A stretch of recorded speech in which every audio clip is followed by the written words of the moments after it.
Welcome to The Bridge, the official podcast for the University of Maryland, Baltimore School of Pharmacy Patients Program. The Patients Program is the bridge between the community and the researchers.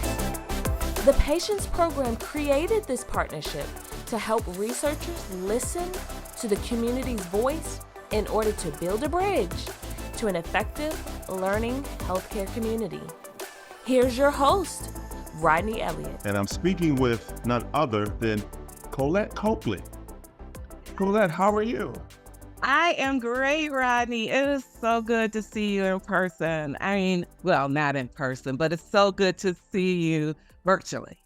Yes, well, it's glad to be seen. Yes, it has been a long while, but again, we're here for a great time because this is an event I know that's near and dear to your heart. And I know you're excited about it. There's a lot of planning going into an event like this. The event I'm talking about is the Women's Leadership Forum. Colette, we're going to dive right into that. You have over 30 years of experience in human resources. You are called, I would like to say, kind of a connector. Yeah, I try to connect the dots, right? Yeah. For people to elevate themselves. People to elevate themselves. So that's my first question, I guess. What inspired you to create the Women's Leadership Forum, and what impact do you hope that it will have on the participants of the broader community? Well, I thank you for that question because, you want to marry your experience with your passion. And I have, like you said, over 30 years of experience with human resources and connecting people. And I've hired many women over the years, and I've seen them plow their way through life, through their family, through their businesses and entrepreneurship. Okay. And wouldn't it be fantastic if you could connect someone to something that makes them go faster, farther? And that's what I have intended for the Women's Leadership Forum, to make sure that we're connecting women to the resources that they need for their finances, for their health, right? Yep. For their entrepreneurship ventures, and for just getting ahead in their careers. So I think that bringing together a collective group where we all have something to bring to the table is a way to do just that. Colette, you talked about being that connector again and providing opportunities for folks to network and get to know each other. That's something that we do here at the Patients Program as well, because we don't confess to say we know everything about research or we know all the answers. Right. But when we do get community partners, we do get researchers in a room, in a Zoom together so they can collaborate, that's when the magic happens, right? That's right. Can you talk a little bit about what some of the key objectives or goals that you envision for this forum, both in the short term and in the long term? So if you think about it, people of color and women in particular have created bonds in order to move their communities forward. And there's nothing like women bonding together. We talk, we cheer, we encourage for that resiliency to come forth. So some of the objective is to bring people together, and men are excluded. Men are excluded because they are valuable, of course, in our society. So we want to bring people together so that they bring their authentic selves and their resources so that we can move women forward faster. Gotcha. The information that they bring is so that we can make sound judgment in our lives. We take people as they are. We don't ask for them to be anything different. And we feed them information and the resources so then they can make decisions about their community, make decisions about their businesses, make decisions about their health. Yep. Right? And their finances going forward. It's almost like a one-stop shop to get that information. We're looking to broaden our network so that we can give them the information that they need to be successful in their community. Giving them the information and giving them the tools and the resources does nothing but allows them to make sound choices. And it's all about making the choices, but you can't make choices without getting information. Correct. I know there's going to be a lot of information given out at this year's Women's Leadership Forum. Again, like I mentioned earlier, I participated as a vendor a couple of years ago, and the feedback, or I would say the conversations that I heard from the women or all the attendees was that it was a safe space. We talked about providing a safe space for women. Men aren't excluded, but men in particular, when I think of the safe spaces, I think of the barbershop. So I think of the gyms when we're working out, stuff like that, where you have a conversation about a little bit about everything, about life, right? And having a safe space like that where you can collaborate, I think is so important, particularly when you have like-minded goals, but also an eagerness to learn something about each other. Which brings me to my next question, talking about diversity. Is there a plan, or do you have a plan to ensure diversity with this forum, particularly in forms of representing different backgrounds, industries, and perspective? Because sometimes when you use the word diversity, people sometimes attach it to race. That is true, but again, we're talking about different backgrounds, different industries. I'm in the research industry here in the Patience program, but that doesn't stop me from wanting to learn a little bit more about someone that may not be. So let me talk about let me address the safe space for a second here. Sure. And then I want to jump to the diversity. Now, I don't envision you all as men to be crying in your safe spaces. But we express all of our emotions, and it's without penalty. So if you want to cry, if you want to laugh, if you want to giggle, if you want to ask questions, it is the place to be. It is the place to be, without penalty, without judgment. If someone doesn't know how to balance their budget, right, you can ask the question. I've never used a checkbook, and some people haven't. Young people don't use a checkbook these days. That's very true. What is a checkbook? You can ask that question without penalty. Now, the old folks, they may raise an eyebrow, but I said older folks. They may raise an eyebrow, but the young people want to understand. We may talk about a telephone as opposed to a cell phone. Okay to talk about those things. Yeah. There at the forum. With regard to diversity, I want to bring out 3 points. And we are currently operating on a free subscription. That means anyone can subscribe to our forum. They can be a part of the forum to know what it is that we're talking about, to get the information. Our site is open to the public. Mm-hmm.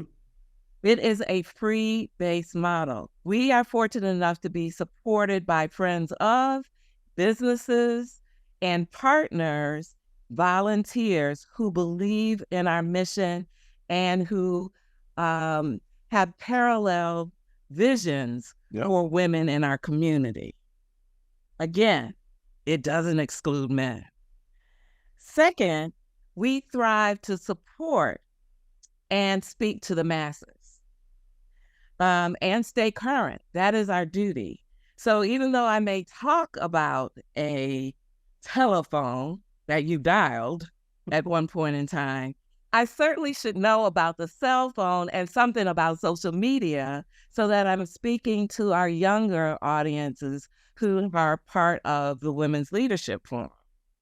And third, you talked about that, no judgment zone. No, we aren't a judgment zone. And everyone from the CEO to someone who may be sweeping or cleaning the floors has a story to tell. And we're here to hear that story told because we learn from one another. Mm-hmm. We get resources from one another. That janitor may tell how hard they have to work to take care of their family. And it's our duty to relay that message to some CEO who may not feel the same way so that they can empathize freely without judgment to that person, and perhaps provide resources ultimately to that person to not have to work as hard or as make it as easy as they can for that worker and their family going forward. So we're open to not only diversity, but the equality. We are fighting for equality. We hear Taraji Henson when she is talking about the equality of pay. We stand with our fellow women, if you will, to talk about those issues that are current, and to I'm not going to get political here, but to talk about how we should vote if we feel like we have been wronged. And so we are a diverse group. We want to remain a diverse group to keep current and to fight for what it is that we believe we are not only owed, but is rightfully ours. Well, that was awesome. And we talked about this whole safe space piece, and you hear that. And I don't want people to think that when I say safe space, I mean that everything is going to be okay and everybody's going to agree with anything and everybody's going to understand it the same way. No, safe space means that you can come as your authentic self, your true self, your real self. And in the event that you don't agree with someone's opinion or you don't have the same beliefs, that's fine. You can agree to disagree. And I think those are some of the most fertile ground places for folks to continue to go forward, right? Folks to understand a little bit differently. It's okay if we don't have the same political beliefs. It's okay if we don't have this. That's totally okay. And to be in a space where you can still be that, but have other things in common, I think is empowering, not only for women, but also for men in general. And to go back to your comment about crying, I may or may not have cried in the barbershop before. I may or may not have cried in the gym before. I'm not going to say either way, but I understand how important that is because you have to get those things out, those feelings and emotions out. Yes, so, yes. The whole idea of being in a place where you can strategize and you can have your resources leads me to my next question. And you talk about the support for the participants during the event and after the event. Me, when I put on events here in the Patience Program, I look forward to inviting all type of guests, community members, researchers, academia, and we have a day where we are collaborating, a day where we're learning from each other, and then that's it. I don't want that to be that's it. I want you to leave that event with a connection, leave that event with something to think about. Will there be resources and support for the participants, as they go along their leadership journey during the event, and most importantly, after the event? Part of the deal in participating in the forum is the availability, your availability. I love that. And people, I'm going to whisper this just a little bit. It's a loud whisper, if there's such a thing. We have a networking event that directly follows the forum, the event that we're going to talk about a little later. Okay. That networking event is the connector for all people. Anybody who is in attendance, it is the connector. Mm-hmm. We are sharing our resources. That is the beauty of the Women's Leadership Forum. You come as a vendor, you're still available after the event. Love it. You come as an exhibitor, you are still available after the event. And the after is beyond the Women's Leadership Forum. We are currently planning to take down our site after the in-person event to make it even more resourceful. We want you to be able to click links to go to the people that were present at the forum. We want to make sure that you have what you need to move you, your community, your business, your health, your wealth forward. And so we want that to be at a touch of a button, that you can speak to anyone that has been in attendance or been present at the forum. I love that. This is definitely going to be a successful event. It was a successful event back when I attended again pre-pandemic. I know about this event. People in my community know about this event, but I want you to share with our listeners where they can hear about the event, when the event is, what time, registration, all of that, so we can let people know that this is an event that you should be at.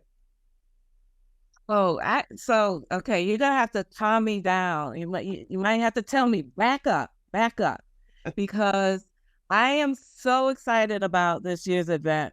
We have a concert pianist as our keynote speaker.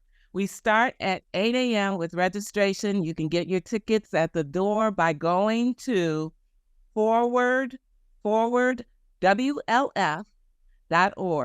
And you can register for the event. This year we're going to be at the Owings Mills Marriott. So if you don't have a ride, it's right there at the Metro, Metro's Grand Central Metro Center. You can get off right there and walk to the hotel. And for those of you who are driving, here's the bonus: parking is free. Parking is free. So hallelujah on that, Baltimore, right? We start at 8 a.m. We have a keynote that's coming on around 9. We actually have a step team that is going to welcome us in, right? We're on fire. My theme is, are you ready? And I'm asking the audience that's listening, are you going to be ready for us? Because we're going to certainly be ready for you all.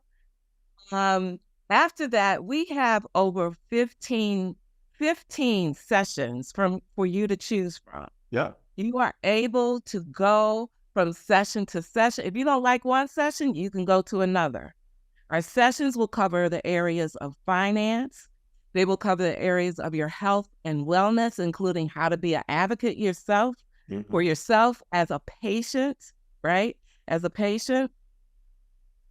We also have how to address your careers and how to move up, including, do you actually want to be a CEO? Everybody says they want to be a CEO, but do you know what it takes to be a CEO? And what else do we have? Oh, we are featuring around the lunch hour, for which we are serving lunch. We're serving lunch. Lunch is included. We are going to talk about binding your book.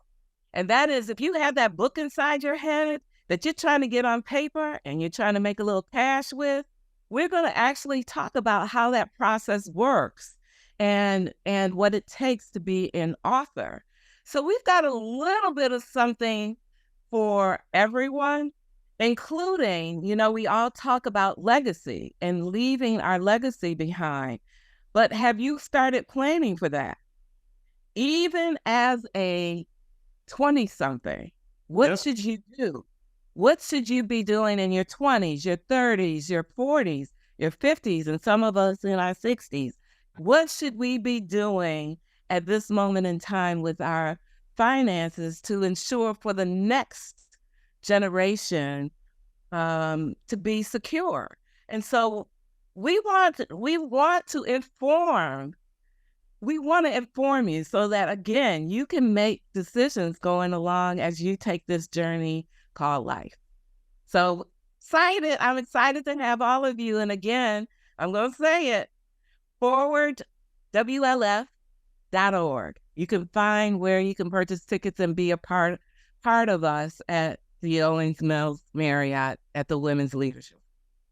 Well, there's no way I would try to quiet you, no way I would try to silence you or put that buzz out and that fire you have right now, because I know you're fired up about the event. So for our listeners, if you're fired up about the event or want to get fired up about this event where you're going to learn about entrepreneurship, you're going to learn about career addressing, figuring out if you want to be an entrepreneur or not, or a CEO, what that looks like, patient advocacy, and much, much more. Live entertainment. I love that. What's the date on this, Colette? You didn't drop the date. Oh, what's the date? I didn't even tell you when, right? When? It's March the 8th. And March the 8th is significant to me for two reasons. One, it's Women's International Day. Women's International Day, March the 8th. And if you didn't know, now you know why we celebrate on March the 8th. Also, it happens to be my mother's birthday. So this is the day where I would like to commemorate her life. And this is how I am doing it, by bringing all women together to help propel them forward. I love it, Colette. Thank you again for joining us today on The Bridge. For our listeners, you will have information and links to the event. It's going to be March 8th. It's Colette's mom's birthday. It's Women International Day. It's also Women International Month, I think, as well in March, right? Correct. The whole month of March we celebrate. Whole month of March. And again, it's not just for women as well. So it's for men. I think it's going to be a fantastic event. I will be there. I'm excited about it. And Colette, as always, thank you for joining us, and good luck and continue awesome planning, and hope everything goes well. Thank you for having me. And I want to also thank the Patience program for participating. Thank you so much. Thank you for listening to the Bridge Podcast. To learn more about the Patience program, visit our website at www.patience.umaryland.edu.